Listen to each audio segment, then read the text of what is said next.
Hello எல்கேஎஃப். இன்றைக்கி நம்ம ஒரு ஆக்ஷன் த்ரில்லர் மூவியான 7 டேஸ் இதை பற்றி பார்க்கலாம். இது 2007 ரிலீஸ் ஆன ஒரு மூவி. இது ரொம்ப ஓல்டு மூவியாக இருந்தாலும் அவ்வளோ இன்ட்ரெஸ்டிங்காக போகும் இந்த மூவி.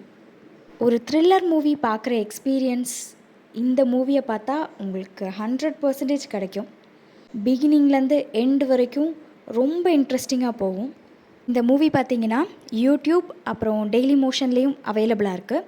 நான் உங்களுக்கு லிங்க் வந்து கமெண்ட்ஸில் போட்டிருக்கேன், டீட்டெயில்ஸ்லேயும் ஆட் பண்ணியிருக்கேன். இந்த மூவியில் நடிச்சிருக்கிற ஆக்ட்ரஸ் நேம் வந்து யுன் ஜின் கிம். இவங்க பார்த்திங்கன்னா இந்த மூவியில் ஒரு லாயராக ஆக்ட் பண்ணியிருக்காங்க. தட் மீன்ஸ் ஒரு கிரிமினல் லாயர், ஒரு சக்ஸஸ்ஃபுல் லாயர். இவங்களுக்கு ஒரு குட்டி பொண்ணு கூட இருக்கா.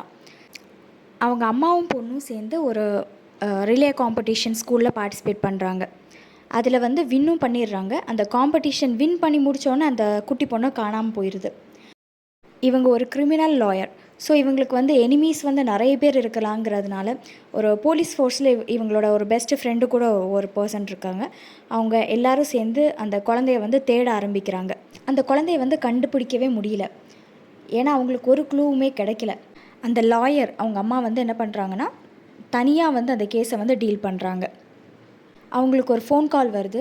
இந்த மாதிரி உன் குழந்தை என்கிட்ட தான் இருக்குது, நீ என்ன பண்ணனா முதல்ல வந்து ஒரு கிரிமினல் ஒரு நேமை சொல்லி அவனை வந்து ரிலீஸ் பண்ணவை, அப்போ நான் வந்து உனக்கு வந்து உன் பொண்ணை கொடுத்துட்றேன்னு சொல்கிறாங்க.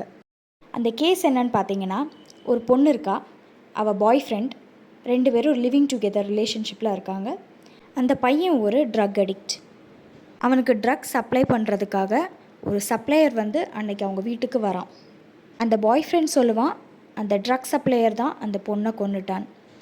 அந்த ட்ரக் சப்ளையர் சொல்லுவான், நான் வரும்போது அந்த பொண்ணு டெத்தாக இருந்துச்சு, அவள் பாய் ஃப்ரெண்ட் தான் அவளை கொன்றிருக்கான் அப்படின்னு சொல்லுவான். ஸோ இந்த கேஸ் வந்து எப்படி எண்ட் ஆகுதுங்கிறது தான் இந்த மூவியோட ஃபுல் ஸ்டோரி. அந்த பொண்ணோட பேரண்ட்ஸும் டிவோர்ஸ்டு பேரண்ட்ஸ். ஸோ அவங்க அம்மா கூட தான் அந்த பொண்ணு வந்து நல்ல கான்டாக்டில் இருக்கா. அந்த பொண்ணோட அம்மாவும் வந்து அந்த பொண்ணோட டெத்துக்கான நீதி வேணுங்கிற மாதிரி அவங்க ஒரு சைடில் வந்து போராடிட்டுருப்பாங்க. இந்த லாயருக்கு வந்து அவங்க போலீஸ் ஃப்ரெண்டு வந்து ஃபுல் சப்போர்ட் வந்து கொடுத்துட்ருப்பாரு. அந்த பாய் ஃப்ரெண்டோட டேடி பார்த்திங்கன்னா அவர் அந்த டெட் பாடியை ஸ்டிச் வேறு போட்டிருப்பார். ஸோ கம்ப்ளீட்டாக இந்த கேஸ் வந்து எப்படி எண்ட் ஆகுதுங்கிறத நீங்களே பார்த்து தெரிஞ்சுக்கோங்க. இந்த மூவி நீங்கள் ஆல்ரெடி பார்த்துருந்தீங்கன்னா இதில் வில்லன் யாருங்கிறத கமெண்ட்ஸில் கமெண்ட் பண்ணுங்கள். அப்படியே மறக்காமல் நம்ம சேனலையும் சப்ஸ்கிரைப் பண்ணிடுங்க. இந்த மூவியை ஹிந்தியில் கூட ரீமேக் பண்ணியிருக்காங்க. அதில் ஐஸ்வர்யா ராய் ஆக்ட் பண்ணாங்க. மூவி நேம் கூட பார்த்திங்கன்னா ஜஸ்பா. 2 மூவியையும் கம்பேர் பண்ணும்போது எனக்கு பிடிச்சது 7 டேஸ் தான். உங்களுக்கு என்ன மூவி பிடிக்குங்கிறத, எந்த மூவி பிடிச்சதுங்கிறத நீங்கள் கமெண்ட் பண்ணுங்கள். பட் ஐஸ்வர்யா ராய் மேடமும் அவங்களோட பெஸ்ட் ஆக்டிங்கை தான் கொடுத்துருப்பாங்க. பட் அந்த ஸ்டோரி ஃபுல் பார்க்கும்போது நமக்கு கண்டிப்பாக அந்த கொரியன் மூவியோட ஃபீல் வந்து ஜஸ்பாவில் இருக்காது. ஸோ உங்களோட கமெண்ட் என்னங்கிறத நீங்கள் கமெண்ட் பாக்ஸில் பண்ணுங்கள். Thank you, bye bye.